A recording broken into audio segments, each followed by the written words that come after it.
Hi everyone, I am Leo Babauta, and I am here to talk about attachment. Not the relationship kind of attachment, although we should get into that at some point, but attachment when it comes to like practicing with mindfulness, and I'm like really attached to things. There's a really simple way to put Buddhism, which is that attachment is at the root of all suffering. All of our troubles can go down to attachment. So I'm going to talk about what that freaking means because it's a little bit like vague, and like kind of ethereal and like attachment. What the French do you mean about that? So we're going to talk about attachment, but we're also going to talk about how to like let go of attachment, how to work with attachment. And I promise you, it is not what you think. A lot of times people think I just need to be non-attached, unattached, and like just kind of like let go and not care about anything. But that's not what we're going to talk about here. We'll talk about why that becomes a bit of a trap. But I'll also talk about the way that I work with attachment. This is a question, by the way, that probably 10 of you asked. How do we let go of attachment? Talk about working with attachment. Talk about Zen, Buddhism, and attachment. Amazing questions. Thank you. If you have more suggestions for future videos, please put them in the comments below. I read every single one of them, and I've been replying to every one of them, even if it's just with like an emoji. I read and reply to pretty much every comment. Maybe not right away. It might take me a week or two, but I do. And I care about them, and I love the comments that you've been putting. So put suggestions. I have a document where I list down every single suggestion you all have made. The document is like this, and I hope that document never gets short. I hope I never run out of topics because that means I have so many cool things to talk about with you, and they're relevant to your lives because you suggested them. So please put some more. So yeah, this topic was suggested over and over. So let's talk about that. What is attachment? How does it cause suffering? And then how do we work with it? Right? Okay, so let me give a couple of illustrations, some examples. Let's say I'm like, this is a freaking beautiful coffee cup, right? I love this coffee cup. And then someone knocks it over and breaks the coffee cup. Then I'm like, oh, like I'm pulling my hair out because you just broke my favorite freaking coffee cup. And so now I'm mad at you. Maybe I yell at you. Maybe I don't say anything, but I'm resentful. Now it hurts our relationship and my day is ruined. Maybe my whole week. Um, and so I'm suffering here.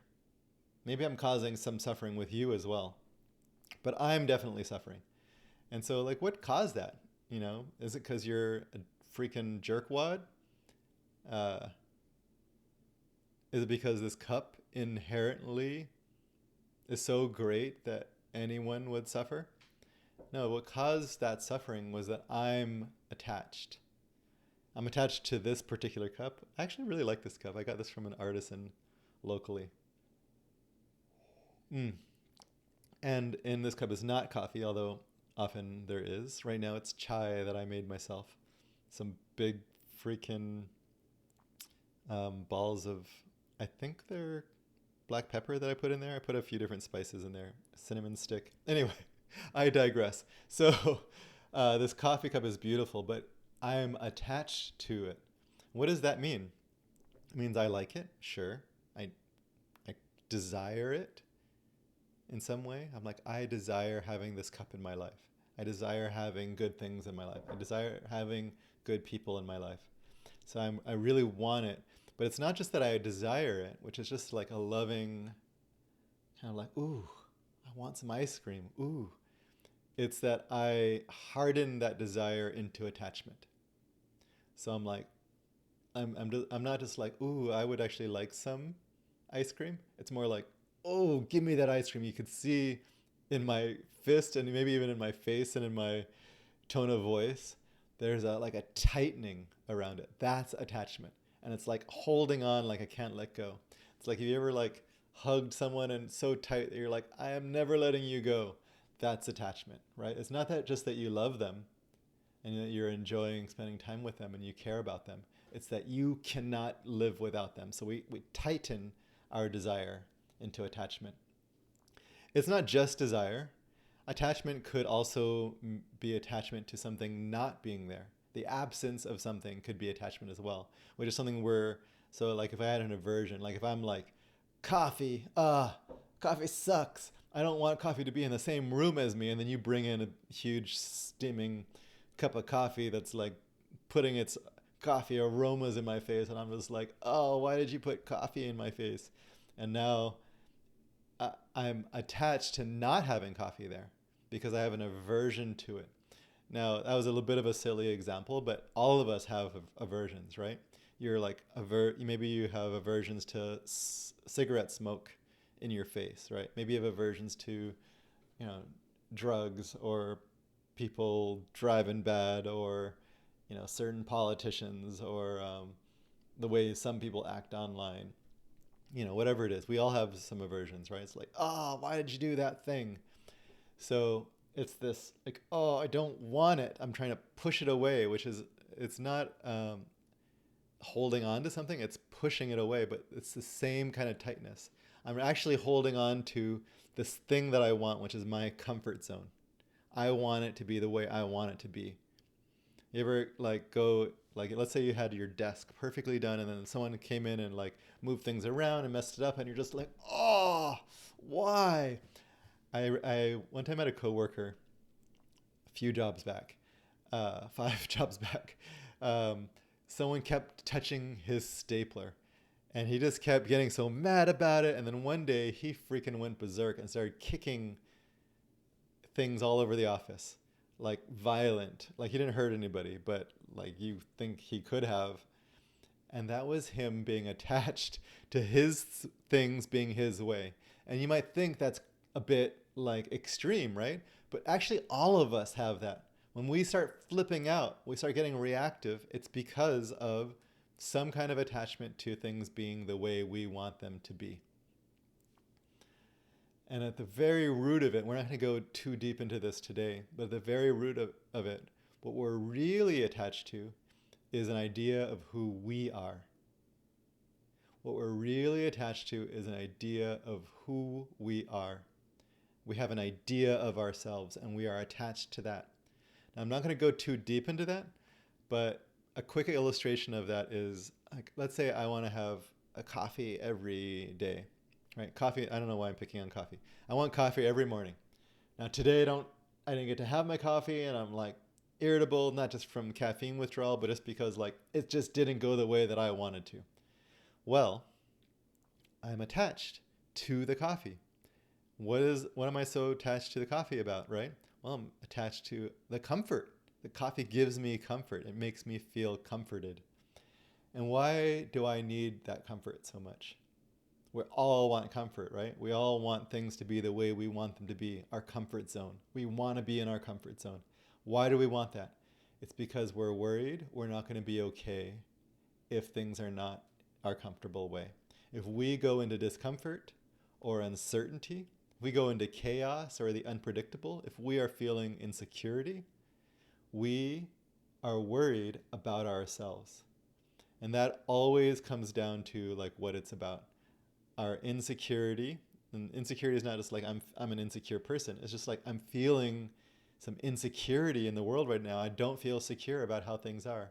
I don't know how things are going to turn out. What we're really worried about is, am I going to be okay? And at the base of that is there is an I, a me, a Leo that needs to be okay. And I need to protect it. And I need to like not let people judge it. I need to like not let people criticize me, not disrespect me, not take away my coffee, all of these things. And what I'm really attached to at the very root of all of it is an attachment to my idea of who I am. And this idea is entirely made up by my brain. It is not real. It's like a movie. It's like I'm like, I need to be like, Ryan Gosling in The Notebook. I don't know why that image just came up for me, but imagine that, right? Ryan Gosling in The Notebook is not the actual Ryan Gosling, is it? Is it, right? It's a movie idea of who Ryan Gosling is. I don't even know his character name. I think it was actually Ryan Gosling in The Notebook. But that's an idea. And if you are falling in love with that Ryan Gosling, that's not who he really is, right? I'm sure he's a beautiful person. But my idea of who I am is not really who I am. It's a projection. And that's the real root of attachment, is my false idea of who I am. Now, again, I'm not going to go too deep into that, but maybe you can just take my word on that in Buddhism, in Zen Buddhism, that is the root of attachment and the root of all suffering. And if we could let go of that, we can let go of attachment, we can let go of a lot of our suffering. It's not that we don't ever suffer, it's that we can reduce our suffering. We can end the cycle of suffering earlier. It's like, oh, I'm really suffering. Like, ooh, what if I could just let go of that?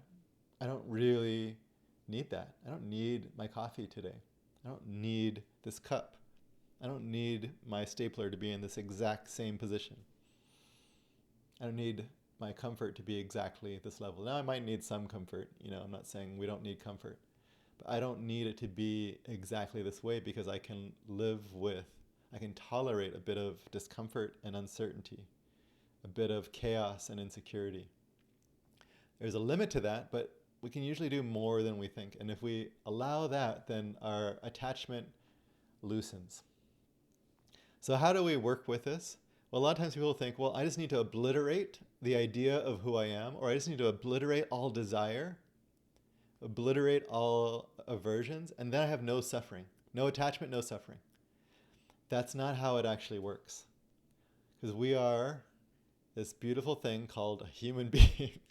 We care about things. We want comfort. We want what we want, and we don't want what we don't want, and that is just how human beings work. So you cannot get rid of desire. You cannot get rid of aversion. You cannot get rid of attachment. But what we can do is learn to work with it. I'm going to give you an analogy in relationships. So let's imagine someone said, I'm in this relationship with this person, and they're a great person, but they keep, doing these things that hurt me. Not abuse, but just they didn't think about me when they went to get croissants in the morning, right? They didn't think about me, and that hurt, and I felt so rejected or so alone and so unimportant to them, and that hurt. And teach me how to be in this relationship but not get hurt. I want to not have these attachments and not feel hurt anymore. Not get into these fights where I'm hurting them and they're hurting me. And if you talk to someone who really understands this, what they would say is, it's impossible. You get hurt because you care about this person. You hurt because you love them so much. There's a relationship expert, what's his name? Something Figs. His podcast with his wife is called Come Here to Me. Something Figs. Figs O'Sullivan. And then his wife is Teal O'Sullivan. So the two of them do this podcast where they talk about attachment and relationships. It's a beautiful freaking podcast. And what they say is that this hurt is not a bug, it's a feature. It's because we care we love each other so freaking much that we get hurt. And that's actually something we want. We don't want the day to come where we don't care if this person bought me croissants or not. We want to feel stuff. We want to have this hurt because it means that we care. It means that we love each other. And that's, if we go back to what I was talking about, attachment, that's actually how it works. It's not that you aren't going to have attachments. It's not that you're not going to have desires or aversions. It's not that you're not going to suffer. It's that when it comes up, you can learn to let go of it sooner. You can end the cycle of suffering sooner by saying, ooh, right now I'm so freaking frustrated with this person. Well, why are you frustrated? Because you're attached. Because you care. Because you want things to be the way you want them to be. Because you're freaking human. And so, how do we work with that? Well, we let ourselves care. Let yourself have desire. Desire is a beautiful thing. It's a part of being human. We don't want to snuff out desires. we want to do is allow ourselves to have desires, but also let ourselves have some heartbreak. Like let's say I really want ice cream and I can't have ice cream right now for whatever reason. I could actually literally go out and buy ice cream. But let's say I had record a YouTube video and I couldn't eat ice cream right now because I'm recording a video and I'm like, I want ice cream. And I'm heartbroken, like a little kid who throws themselves on the floor and starts kicking and screaming because they can't get the ice cream. I feel like that little kid sometimes. Maybe not literally about ice cream, but about other things. Let's say you want to be in a relationship with that beautiful person over there, and they're like, I'm not interested. And you're like, I shouldn't ever want anyone ever again. No, want people, want things, want stuff, but that doesn't mean you have to have it. We don't, so the attachment is like, I need to have that person no matter what, whether they want me or not. That's where attachment will lead to suffering for them and you, right? And so what we want to do is want them and take their no, like, oh, you can't have me. Okay. Freaking hurt. I'm hurt. Ouch, right? Let yourself feel the heartbreak. And what we can do is love the heartbreak also. All of it is lovable. We want what we want, and we feel what we feel, and we can love this. The mistake that most of us make is we think, I shouldn't ever feel heartbreak. I don't want to feel hurt. I don't want to feel sad. I don't want to feel rejected. No, of course. You're going to feel all of those things. You're human. It's okay to feel all of them. We want to create an empowered relationship with heartbreak, sadness, hurt, rejection, loneliness, boredom, all of it, and learn to love all of the human emotions. And what that means is we have to let it come up. It will come up whether you like it or not. You let it come up and you're like, oh, I feel so heartbroken that I can't have this. Okay, love that. Practice loving the heartbreak. Ooh, it's really tender. Ouch. Or like, oh, I feel so sad that things are turning out the way they're turning out. Okay, love your sad heart. All of it is lovable. And that is how I recommend working with attachment. It's not that you're not going to have attachment. You will. I promise you. It's not that you're not going to have aversions. Everyone has aversions. I don't care how zen you are. Everyone has attachments. Everyone has desires. Everyone has hurt. Everyone has suffering. And the thing is to bring love to all of it. Love your desiring heart. It's a freaking beautiful heart desiring so much. Let it desire. We try and shut down desire, and that's going to shut down our hearts, shut down how much we care. And what that leads to is depression. I'm not blaming people who have depression. I'm saying we are trained to not have desires because it hurts to have desires. We're like, I don't want to hurt, so I don't want to desire anything. No, desire stuff and let yourself love your desiring heart. It's juicy. This is where the joy of life comes in, is when we let ourselves desire. Love that. And then love the other side of it. Desire comes with heartbreak. It always does.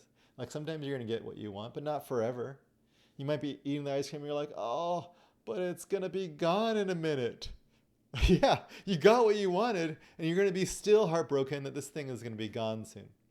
Or like the cherry blossoms are falling down if you ever go to Japan during cherry blossom season, or anywhere that has cherry blossoms that fall.